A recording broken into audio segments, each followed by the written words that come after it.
அன்பு சொந்தங்களுக்கு இனிய வணக்கங்கள். இன்றைய பதிவுல கடகராசி அன்பர்களுக்கான பங்குனி மாத ராசி பலன்களை தான் பார்க்க போறோம். இந்த பங்குனி மாதத்துல கிரகநிலைகளின் சஞ்சாரத்தை பார்க்கும்போது மேஷ ராசியில குரு பகவானும், கன்னி ராசியில கேது பகவானும், கும்பராசியில சுக்கிரன், செவ்வாய் மற்றும் சனி பகவான் இணைந்தும், மீன ராசியில ராகு, சூரியன், புதன் இந்த 3 கிரகங்களும் இணைந்து சஞ்சாரம் செய்யறாங்க. பங்குனி மாதம் 13ஆம் தேதி, அதாவது மார்ச் 26ஆம் தேதி அன்னைக்கு புதன் பகவான் மீன வீட்டிலிருந்து பயிற்சியாகி மேஷ ராசியில சஞ்சாரம் செய்ய இருக்கார். இந்த பங்குனி 27ஆம் தேதி, அதாவது ஏப்ரல் 9ஆம் தேதி அன்னைக்கு மீண்டும் அந்த புதன் பகவான் வக்கரமா மீனமனைக்கு ரிவர்ஸ்ல பயிற்சியாக போறார். அதே மாதிரி சுக்கிர பகவான் பங்குனி 18ஆம் தேதி, அதாவது மார்ச் 31ஆம் தேதி அன்னைக்கு சுக்கிரன் கும்ப வீட்டிலிருந்து பயிற்சியாகி மீன வீட்டுல உச்சபலத்தோட சஞ்சாரம் செய்ய இருக்கார். இந்த கிரக நிலைகளின் சஞ்சாரங்களின்படி இந்த மாதத்துல உங்களுக்கு சாதக பாதகங்கள் என்னென்ன பலன்கள் உங்களுக்கு கிடைக்க போகுது, என்னென்ன விஷயங்களை இந்த காலகட்டத்துல நீங்க செய்யலாம், அவசியம் தவிர்த்துக்க வேண்டிய விஷயங்கள் என்னென்ன, எந்த தெய்வ வழிபாடு இந்த காலகட்டத்துல உங்களுக்கு நன்மைகளை செய்யும், இது மாதிரியான தகவல்களை தெளிவாகவும் விரிவாகவும் பார்க்க போறோம். கொஞ்சம் கூட வீடியோவை ஸ்கிப் பண்ணாம முழுமையா பார்க்க முயற்சி செய்யுங்க. வாங்க வீடியோக்குள்ள போலாம். டிஆர்பி எக்ஸாம் எழுதுற டீச்சர்ஸ்க்கு முக்கியமான ஒரு இன்ஃபர்மேஷன், எங்க கிட்ட தரமான ஏற்கனவே டிஆர்பி எக்ஸாம்ல பாஸ் பண்ண நோட்ஸ், பெஸ்டான நோட்ஸ் இருக்கு. டிஆர்பி ஜுவாலஜி நோட்ஸ் இருக்கு. ஆல் சிலபஸ்மே கவர் ஆயிருக்கு. எல்லா சிலபஸ்க்கும் வித் கொஸ்டின் பேங்கோட எங்க கிட்ட நோட்ஸ் இருக்கு. Educational psychology and general knowledge நோட்ஸும் சேர்ந்தே கிடைக்கும். தேவைப்படுறவங்க கீழே கொடுக்கப்பட்டிருக்க கான்டாக்ட் நம்பருக்கு வாட்ஸ்அப் பண்ணுங்க. முக்கிய குறிப்பு, ஜுவாலஜி டீச்சர்ஸ் மட்டும் கால் பண்ணுங்க. கடகராசியை பொறுத்த வரைக்கும் புனர்பூசம் 4ஆம் பாதம், பூசம் 1, 2, 3, 4ஆம் பாதங்கள், ஆயில்யம் 1, 2, 3, 4ஆம் பாதத்தை உள்ளடக்கியது கடகராசி. கடகராசிக்கு அதிபதி சந்திர பகவான். வீடியோல சொல்லக்கூடிய பலன்கள் ஆண் பெண் இருபாலருக்கும் பொருந்தக்கூடிய பலன்கள். உங்களுக்கு இந்த பங்குனி மாதத்துல கர்ம தொழில் ஸ்தானாதிபதியான செவ்வாய் பகவான் தனக்கு 11ஆம் இடமான அஷ்டமஸ்தானத்துல மறைஞ்சு உட்கார்ந்திருக்கார். வலி, வேதனை, துக்கம், துயரங்களை கொடுக்கக்கூடிய இந்த அஷ்டமஸ்தானம் தான் திடீர் அதிர்ஷ்டங்களை கொடுக்கக்கூடிய ஸ்தானமும். கடகராசி அன்பர்களுக்கு யோகத்தை தரக்கூடிய அந்த செவ்வாய் பகவான் அஷ்டமஸ்தானத்துல மறைஞ்சிருந்தாலுமே திடீர் யோகத்தையும் கொடுப்பார். வேலை சம்பந்தமா ஏற்கனவே இனி இன்டர்வியூ அட்டன் பண்ணிருக்கீங்க, அதுல இழுபறி நிலை இருக்கு, வேலை கிடைக்கலங்கிறவங்களுக்கும் திடீர்னு அந்த வேலை கிடைக்கும். திடீர் பதவி உயர்வு ஒரு சிலருக்கு இந்த காலகட்டத்துல கிடைக்கும். ஆனா செவ்வாய் அங்க தனிச்சு இல்லாம அஷ்டமாதிபதியான சனி பகவானோட சேர்க்கை பெற்றிருக்கார். சனி பகவான் தொழில்காரகர்.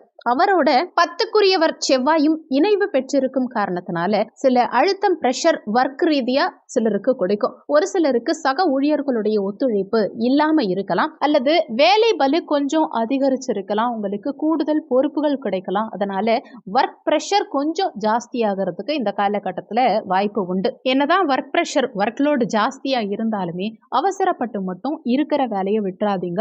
சக ஊழியர்களோடையோ மேலதிகாரிகளோடையோ ஏதாவது ஒரு மனஸ்தாபமோ கருத்து வேறுபாடுகளோ ஏற்படுறதுக்கு வாய்ப்புகள் இருந்தாலுமே கொஞ்சம் அனுசரிச்சு நடந்துக்கணுங்கிறத மனசுல வச்சுக்கோங்க. அவசரப்பட்டு வேலையை விடுறதுக்கான முயற்சிகள் பண்ணாதீங்க.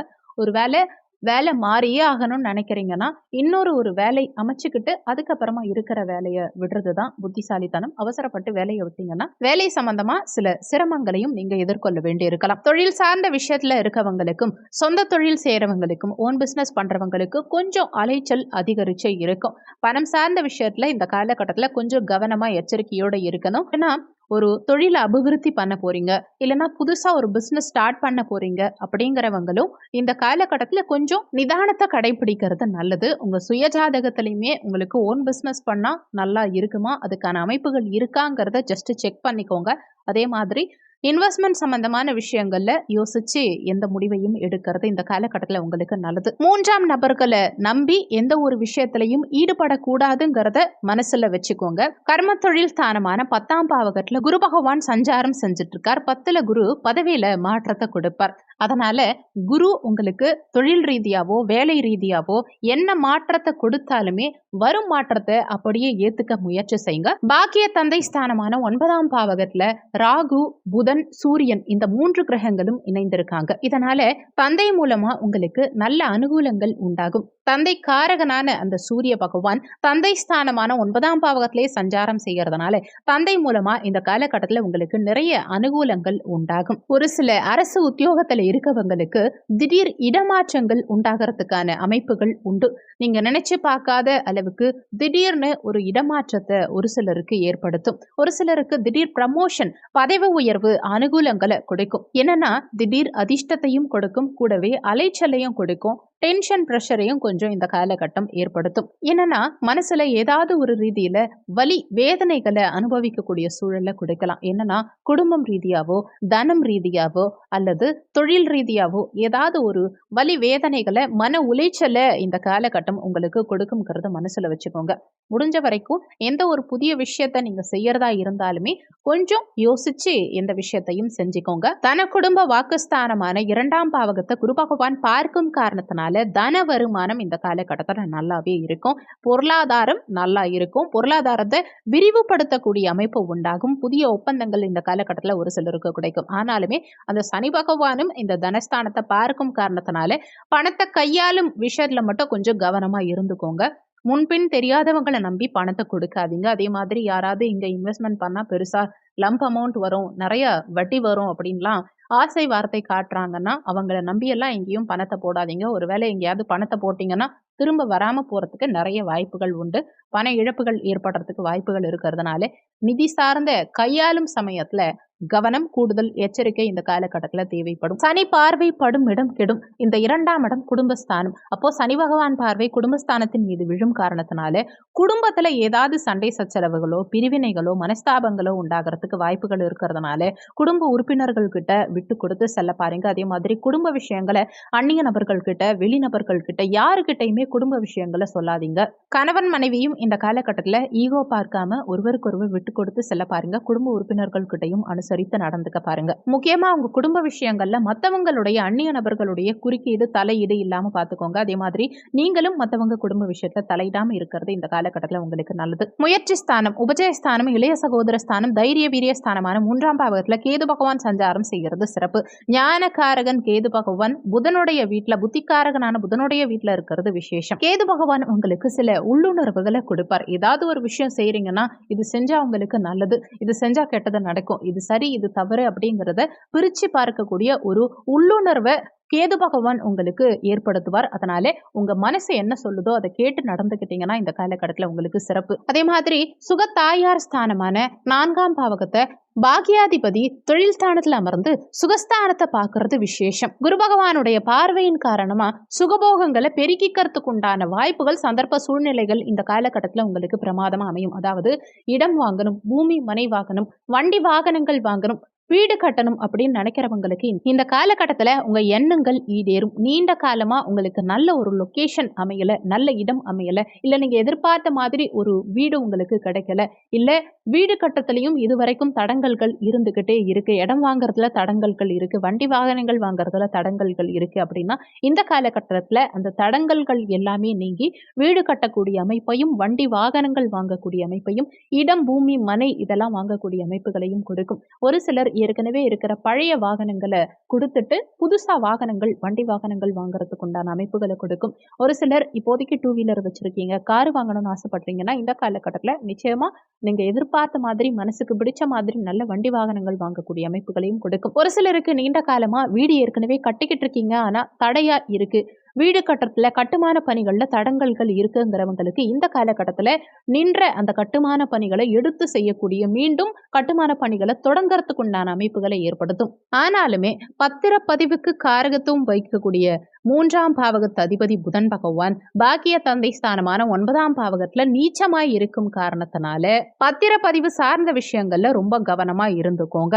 புதிய இடம், மனை, வீடு இதெல்லாம் வாங்குறீங்கன்னா டாக்குமெண்ட் கரெக்டா இருக்கா, ரிஜிஸ்ட்ரேஷன்ல ஏதாவது ப்ராப்ளம் இருக்காங்கிறத கொஞ்சம் செக் பண்ணிக்கோங்க. ஒரு முறைக்கு 2 முறை டாக்குமெண்ட் பர்ஃபெக்டா இருக்காங்கிறத செக் பண்ணிக்கிறது இந்த காலகட்டத்துல உங்களுக்கு நல்லது. அதே புதன் தான் உங்களுக்கு விரையாதிபதியாகவும் இருக்கார். விரையாதிபதி பாக்கியஸ்தானத்துல நீச்சமா இருக்கும் காரணத்தினால ஏதாவது ஒரு ஏடாகுடமான பிரச்சனைகள்ல குறிப்பா டாக்குமெண்ட் சார்ந்த விஷயங்கள்ல ஏதாவது தொந்தரவுகளை உண்டாக்கி விட்டுரும், ஏதாவது சிக்கல்களை உண்டாக்கி விட்டுருங்கிறத மனசுல வச்சுக்கோங்க. பஞ்சமாதிபதி செவ்வாய் பகவான் அஷ்டமஸ்தானத்துல மறைஞ்சிருக்கும் காரணத்தினால பூர்வீகம் சார்ந்த விஷயங்கள்ல ஏதாவது சிக்கல்கள் உண்டாகலாம். சொத்து சார்ந்த பிரச்சனைகளோ பாகப்பிரிவினை சம்பந்தமான பிரச்சனைகளை ஏற்படுறதுக்கு வாய்ப்புகள் இருக்கிறதுனால முடிஞ்ச வரைக்கும் பூர்வீகம் சார்ந்த விஷயங்கள்ல, பாகப்பிரிவினை சார்ந்த விஷயங்கள்ல, அங்காளி பங்காளி சார்ந்த விஷயங்கள்ல கொஞ்சம் அனுசரிச்சு நடந்துக்கிறது, பாகப்பிரிவினை சார்ந்த விஷயங்கள்ல போகாம இருந்துக்கிறது, இதெல்லாம் இந்த காலகட்டத்தில் உங்களுக்கு நல்லது. குழந்தைகளுடைய உடல் நலத்துல இந்த காலகட்டத்தில் கொஞ்சம் அக்கறை கவனம் எடுத்துக்கிறது இந்த காலகட்டத்தில் உங்களுக்கு நல்லது. இந்த காலகட்டத்தில் குழந்தைகள் சில நேரங்கள்ல உங்க பேச்சை கேட்காம போகலாம். அதே மாதிரி குழந்தைகளுக்கு உடல்நல தொந்தரவுகள் உண்டாகலாம். ஒரு சிலர் குழந்தையை விட்டு பிரிஞ்சு இருக்கக்கூடிய சூழலை கொடுக்கலாம். அதனால குழந்தைகள் கிட்ட அன்பா பழக பாருங்க, அவங்க உடல் நலத்துல கவனம் செலுத்த பாருங்க. ருணரோக சத்ருஸ்தானமான 6ஆம் பாவகத்தை குரு பகவான் பார்க்கும் காரணத்தினால 6ஆம் இடம் வலுப்பெறுது. 6ஆம் இடம் வலுப்பெறும் போது கடன் நோய் எதிர்ப்பு பகை அதிகரிக்கும். அந்த வகையில கடனை வளர்க்காம பார்த்துக்கோங்க. அதாவது புதிய கடன் வாங்காம இருக்கிறது இந்த காலகட்டத்தில் உங்களுக்கு நல்லது.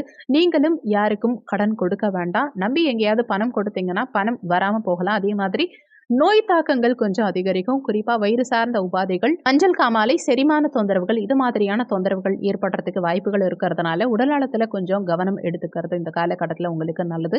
உணவு சார்ந்த விஷயங்கள்ல கவனமும் கட்டுப்பாடும் தேவைப்படும். எதிர்ப்பு பகை அதிகரிக்கிறதுக்கு வாய்ப்புகள் இருக்கிறதுனால நண்பர்கள் ஒரு சிலருக்கு எதிராளியா பகையாளியா மாறத்துக்கு வாய்ப்புகள் இருக்கிறதுனால நண்பர்கள் கிட்ட அனுசரித்து நடந்துக்க பாருங்க. மறைமுக எதிரிகளுடைய தொந்தரவுகள் இந்த காலகட்டத்தில் ஒரு சிலருக்கு அதிகரிக்கும். கடன் சார்ந்த விஷயமா இருந்தாலும் சரி, நோய் சார்ந்த விஷயமா இருந்தாலும் சரி, எதிரிகள் சார்ந்த விஷயத்திலையும் சரி கொஞ்சம் கவனமா இருந்துக்கோங்க. கடன் உங்க கெப்பாசிட்டிக்கு மேல வாங்க வேண்டாம்.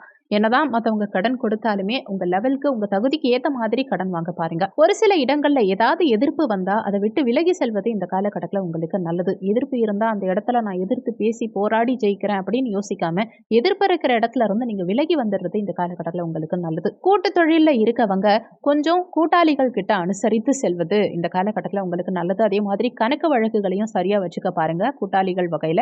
அதே மாதிரி கணவன் மனைவி விட்டு கொடுத்து செல்வது, அனுசரித்து செல்வது இந்த காலகட்டத்தில் நல்லது. புதிய விஷயங்கள் எது செய்யறதா இருந்தாலும் சரி கொஞ்சம் யோசிச்சு நிதானத்தை கடைபிடிக்கிறது இந்த காலகட்டத்தில் உங்களுக்கு நல்லது. கணவன் மனைவிக்குள்ளேயும் சரி, நிதி சார்ந்த விஷயங்களா இருந்தாலும் சரி, வேலை சார்ந்த விஷயங்களா இருந்தாலும் சரி, எதுலையுமே கொஞ்சம் கவனம் தேவைப்படும். அதுலயும் குறிப்பா பூசம் நட்சத்திரக்காரங்களுக்கு இந்த காலகட்டத்தில் மன உளைச்சல் கொஞ்சம் அதிகமாவே இருக்கும். ஏற்கனவே அஷ்டமத்து சனி போயிட்டு இருக்கும் காரணத்தினால எதுலையுமே சிந்திச்சு செயல்படுறது, நிதானத்தை கடைபிடிக்கிறது இந்த காலகட்டத்தில் உங்களுக்கு நல்லது. முடிஞ்ச வரைக்கும் கடகராசி அன்பர்கள் அதிகமா ஸ்ட்ரெஸ் ஆகாம உங்க மனசுக்கு பிடிச்ச மாதிரி விஷயங்கள்ல ஈடுபட முயற்சி செய்யுங்க. பொழுதுபோக்கு அம்சங்கள்ல ஈடுபட முயற்சி செய்யுங்க. உங்க ஃபேமிலி மெம்பர்ஸோட அதிக நேரம் ஸ்பெண்ட் பண்ண முயற்சி செய்யுங்க. பிடிச்ச கோவில்களுக்கு அடிக்கடி போயிட்டு வாங்க. மனசை ரிலாக்ஸா வச்சுக்க பாருங்க. இந்த மாதம் சிறப்பா அமைய நீங்க செய்ய வேண்டிய தெய்வ வழிபாடு என்னன்னா விநாயக பெருமான் வழிபாடு மேற்கொள்வது, இல்ல இஷ்ட தெய்வ வழிபாடு, உங்களுக்கு என்ன கடவுள் பிடிக்குதோ இஷ்ட தெய்வ வழிபாடு மேற்கொள்வதும், பார்வதி தேவி சிவாலயத்தில் இருக்கக்கூடிய அம்பிகை வழிபாடு செய்யறது மூலமாகவும் உங்க மனசுல இருக்க குழப்பங்கள் நீங்கும். இந்த வீடியோல உங்களுக்கு ஏதாவது சந்தேகம் இருந்தா கீழே இருக்க கமெண்ட் செக்ஷன்ல சொல்லுங்க. நன்றி. மற்றும் ஒரு நல்ல பதிவோடு மீண்டும் உங்களை சந்திக்கிறோம்.